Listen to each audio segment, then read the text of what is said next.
August 1977. Sunset Sound Recorders, Studio One, Hollywood. Eddie Van Halen is alone in a room with a guitar he modified himself. A 1967 Marshall Superlead sits in the corner, powered by a Variac set to 90 volts instead of the standard 120. Not for tone, for survival. So the amp doesn't blow up. He's not recording, he's warming up. Playing something he doesn't even consider a song. Just a reflex, a routine. Something he does before gigs when no one's watching. Muscle memory flowing through his hands. No structure, no plan. Just Eddie and the fretboard, and a technique he built in isolation, because he couldn't afford to sound like anyone else.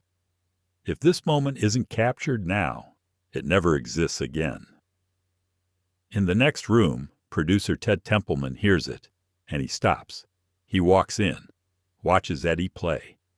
And when Eddie finishes, Templeman asks the question that changes rock history. "What is that?" Eddie shrugs. "It's nothing. Just something he messes around with. Not a song, not for the album, just a warm-up." And Templeman says two words that make sure it doesn't disappear forever. Roll tape. What Eddie is doing here isn't better guitar playing. It's a different rule book. This is the story of how the most famous guitar solo in rock history was almost never recorded. How it was captured by accident during a warm-up session. How the engineer was already rolling before anyone realized what was happening. And how a 90-second track that wasn't even supposed to make the album ended up rewriting the rules of what a guitar could do. It starts weeks earlier. Late August 1977. Van Halen is finally in the studio. After 7 years of grinding in Pasadena, after being ignored by every label, after playing backyard parties and club residencies and being told they're too loud, too weird, too much, they finally have a deal with Warner Brothers, and they're recording their debut album at Sunset Sound. The sessions run from August 29th to October 4th. 6 weeks to prove they're not just a live act. 6 weeks to capture the sound that made them the most feared band in Southern California. 6 weeks to show that the hype is real. Ted Templeman is producing. He's the one who walked into the Starwood on that rainy night in February and knew immediately. He's the one who brought Mo Austin the next night and got the deal done on the spot. And now he's in the studio making sure the album matches what he heard live. Donn Landee is engineering, setting levels, rolling tape, making sure everything that matters gets captured. And Eddie is doing what Eddie does, playing, modifying, obsessing. He's not thinking about history. He's thinking about tone, about technique, about whether the amp will survive another session. Because that's the thing about Eddie's gear. None of it is standard. The Marshall isn't stock.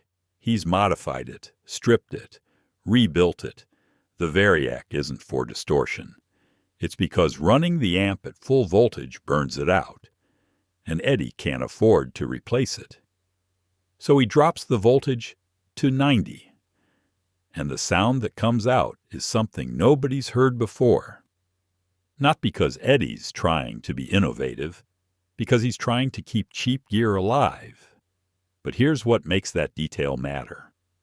The tone that defines Eruption isn't the result of expensive equipment or professional engineering.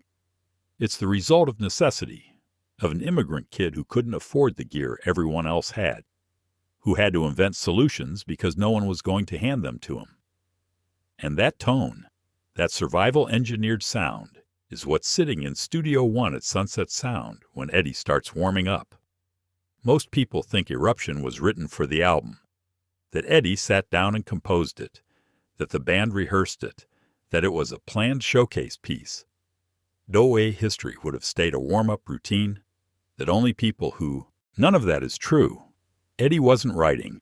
He was warming up, playing something he'd been playing for years, something he did before gigs to get his hands moving, something he dismissed as nothing special, just a reflex. And when Templeman hears it and walks in, Eddie doesn't understand why it matters. He's been playing this for years, at backyard parties, at clubs, in rehearsal spaces. It's not new, it's just him. But Templeman hears something Eddie doesn't. He hears a weapon, a piece of music so explosive, so technically advanced, so unlike anything on the radio that it could redefine what people think a guitar can do. So he tells Donn Landee to roll tape. And here's the detail most people miss. Landee is already rolling. The engineer heard it too. He's already capturing it before Templeman even walks in the room. If Eddie had finished warming up 30 seconds earlier, this never gets recorded. That's how close Eruption came to disappearing. If Landee hadn't been rolling, if Templeman hadn't walked in, if Eddie had dismissed it and moved on to something else. The most famous guitar solo in rock history would have stayed a warm-up routine that only people who saw Van Halen live ever heard. Eddie plays it once, 90 seconds, one take. And when he's done, he doesn't realize what just happened. He doesn't know that take will end up on the album. He doesn't know it will become the most replayed, most studied, most imitated guitar solo of all time. He just knows Templeman looks excited. And Eddie moves on to the next thing. But even then, the business side doesn't understand what they've captured. The studio paperwork tells the story. On the original track sheet, it's not called Eruption. It's labeled Guitar Solo, just a utility track, a placeholder. The title Eruption gets written in later, after someone realizes this might be more than filler. That detail matters because it proves something most people don't want to believe. Even on the day it was recorded, nobody in the business side thought Eruption was a cultural weapon. They just knew it was interesting, different, worth keeping, but not important. But here's what makes that moment so important. Eddie couldn't replicate Eruption exactly, not even right after recording it, because it wasn't memorized. It wasn't composed. It was improvised. Muscle memory, reflexive phrasing, emotional velocity, the kind of thing that happens once and never happens the same way again. That's why Templeman insisted on rolling tape immediately. If they'd waited, if they'd tried to refine it, if they'd treated it like a traditional recording session, Eddie would have cleaned it up, rationalized it, made it more structured, and it would have lost the thing that makes it dangerous. The raw, unfiltered explosion of technique that only happens when no one's watching. So the tape rolls. The tape gets captured. And then the business side of the music industry almost kills it anyway. Because Warner Brothers doesn't know what to do with Eruption. It's an instrumental. No vocals, no radio-friendly hook, no chart potential. Just 90 seconds of guitar that sounds like nothing else on the airwaves. From Warner Brothers. Perspective, this wasn't art. It was wasted vinyl. Instrumentals are dead weight. They don't get played on the radio. They don't drive sales. They're filler. And Eruption is taking up space that could go to another vocal track. The early sequencing discussions for Van Halen's debut album include debates about whether Eruption should even make the cut. It almost doesn't. Almost gets left on the studio floor. Almost becomes a B-side at best. But Templeman fights for it. He knows what he heard. He knows what it represents. And he convinces the label to keep it. Not as a centerpiece, but as a transition. A shock moment before You Really Got Me. Something short enough that it won't hurt the album's flow. Something explosive enough that it might get people talking. The label agrees. Barely. And Eruption survives. History doesn't happen when people recognize greatness. History happens when people capture something they don't fully understand and hope it matters later. February 10th, 1978. Van Halen's self-titled debut album is released. Running with the Devil is the single. Eruption is the B-side. It's not promoted. It's not explained. It's just there, tucked between tracks, waiting to detonate, and most people don't hear it the way it was meant to be heard. In 1978, music is consumed on cheap turntables, blown speakers, AM/FM radio, cassette decks in cars, The fidelity is terrible. The needles skip. The speakers distort. And Eruption hits like a system malfunction. DJs don't know how to frame it. Some don't announce it. Some let it bleed into the next song by accident. Some treat it like a glitch before "You Really Got Me" starts. And listeners hear it and think something's wrong. Not wrong with the song, wrong with the equipment. Because Eruption doesn't sound like music. It sounds illegal, like something that shouldn't be possible. Like Eddie hacked the instrument and found a cheat code nobody else knew existed. Within weeks, guitar shops start reporting something strange. Players are coming in, turning amps to full volume, breaking strings, burning out speakers, asking the same question over and over. How do you do the tapping thing? And the people working in guitar shops don't have an answer. Because there are no tabs, no instructional videos, no magazine breakdowns, no language for what Eddie's doing. The technique exists, but the framework to teach it doesn't. So players are left trying to reverse engineer it, listening to the album over and over, slowing it down, trying to match the sound. And most of them can't. Because Eddie's not just playing fast. He's thinking like a pianist, using both hands on the fretboard, treating the guitar like a keyboard. And that logic doesn't make sense to people who learned guitar the traditional way. That's when the race ends. Not because people stop trying, but because the goalposts move. Before Eruption, being a great guitarist meant mastering speed and precision. After Eruption, it meant reinventing the instrument, and most players couldn't make that leap. The race didn't end because Eddie won. It ended because Eddie changed the rules. And by the time everyone else figured out what the new rules were, Eddie was already 10 steps ahead. Guitar magazines start running features, breaking down the technique, trying to explain what's happening. Guitar teachers start teaching tapping as a standard skill. Guitar manufacturers start building instruments to Eddie's specifications. The entire industry shifts to accommodate one player's approach. And all of it traces back to a 90-second warm-up that almost didn't get recorded. But here's the irony. Eddie never wanted Eruption to define him. He spent years trying to escape its shadow. Because the world heard a weapon. Eddie heard a warm-up.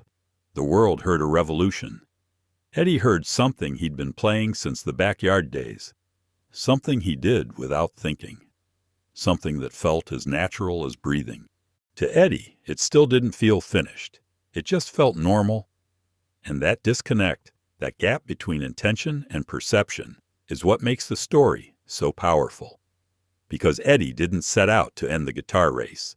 He set out to survive, to keep cheap gear from breaking, to invent solutions because no one was going to hand them to him, to play faster than his fingers could move in a straight line because that's what his brain demanded.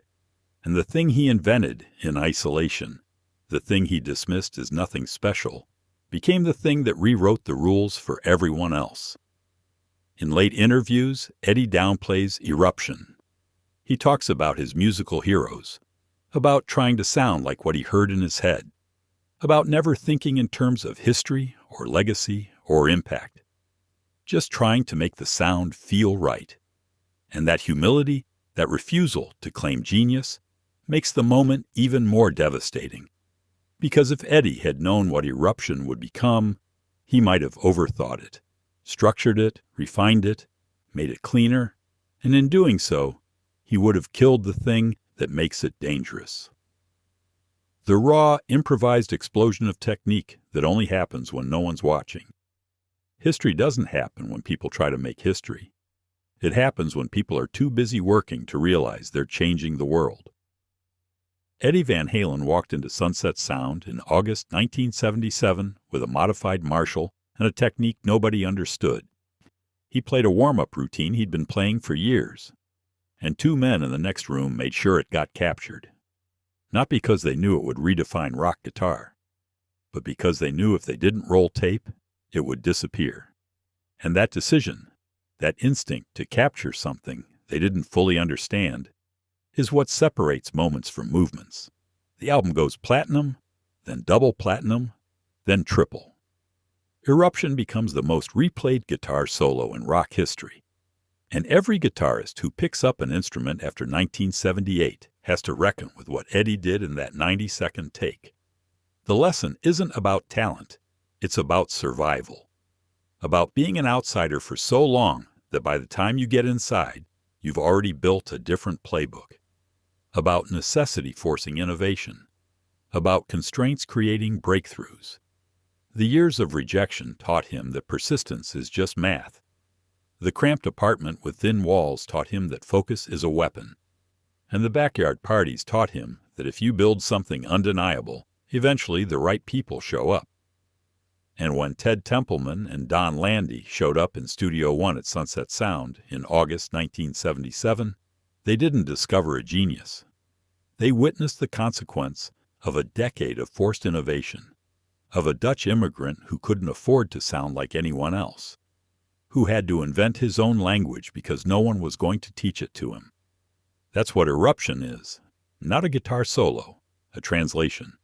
Of everything Eddie learned on a 9-day boat ride, of everything he absorbed in a segregated school, of everything he built in isolation while the music industry ignored him, condensed into 90 seconds of muscle memory. And the fact that it almost didn't get recorded. The fact that it was dismissed as nothing special. The fact that the label almost cut it from the album. All of that makes the moment more important, not less. Because it proves that history doesn't happen when people plan for it. History happens when someone refuses to let a moment disappear. When an engineer keeps the tape rolling. When a producer walks into a room and says 2 words. The amp survived. The moment survived. And guitar never recovered. Roll tape.